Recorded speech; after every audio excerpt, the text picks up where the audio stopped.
Yes. Oh my God.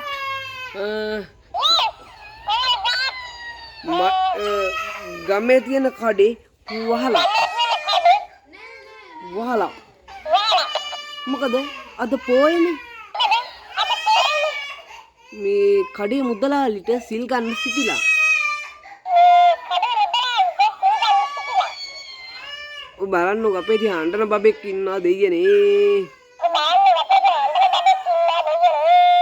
කඩේ මුදලාලි හොඳට ඕම සිල් අරගෙන